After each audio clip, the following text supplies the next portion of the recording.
আসসালামু আলাইকুম। আপনি কি একজন আইড় মাছ চাষে আগ্রহী? তাহলে ভিডিওটা আপনার জন্য। মূলত কিভাবে আইড় মাছের পোনাগুলো চাষাবাদ করবেন, আর আইড় মাছের পোনা পুকুরে চাষাবাদ করার ক্ষেত্রে আপনাদের খাদ্য ব্যবস্থা আগে নিয়ে চিন্তা করতে হবে।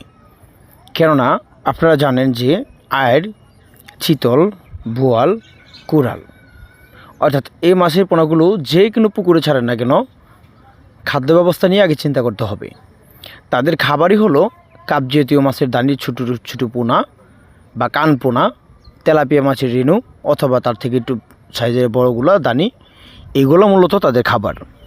কেননা অন্য সব যে মাছের পোনা যে খাদ্য খেয়ে থাকে বা সমান ফিট অথবা বাজার থেকে কিনা ফিট, এগুলা তারা খেয়ে অভ্যস্ত না।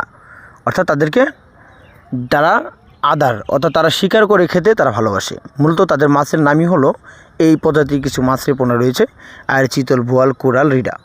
তো এই 4-5 জাতের মাছ রয়েছে বোয়াল। তার পাশাপাশি এই মাছগুলো মূলত চাষের জন্য আপনাদের খাদ্য ব্যবস্থা করে নিতে হবে।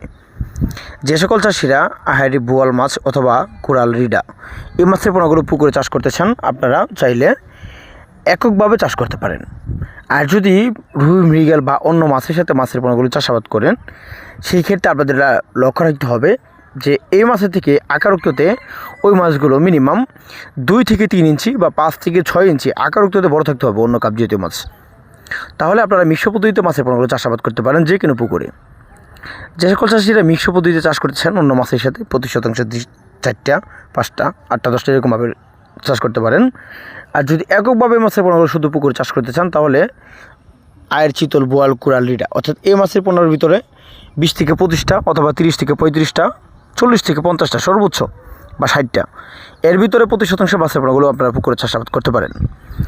যে সকল চাষিরা নদীর চিতল, নদীর বোয়াল, নদীর রিডা এই মাছের পোনাগুলো আপনারা যদি নিতে চান, অবশ্যই স্ক্রিনে থাকা নাম্বারে যোগাযোগ করতে পারেন। বেশিরভাগ ক্ষেত্রে আয়ের মাছ, চিতল মাছ বিভিন্ন সাইজের মাছের পোনা রয়েছে। যে সকল চাষিরা 1 থেকে 1.5 ইঞ্চি বা 2 থেকে 3 ইঞ্চি, 4 থেকে 5 ইঞ্চি অর্থাৎ এই জাতের ভিতরে মাছের পোনাগুলো বেশিরভাগ বিক্রি হয় বাজারে বা চাষিদের কাছে বেশিরভাগ বিক্রি হয়। কেননা এই মাছের পোনাগুলো সব চাষিরা আপনাদেরকে আগ্রহী দিতে। তার থেকে বড় মাছগুলো অনেক জুলুম হয়ে যায় যে কোনো চাষির ক্ষেত্রে। অবশ্যই আপনাদের এই সাইজের মাছের পোনাগুলো সংগ্রহ করতে হবে।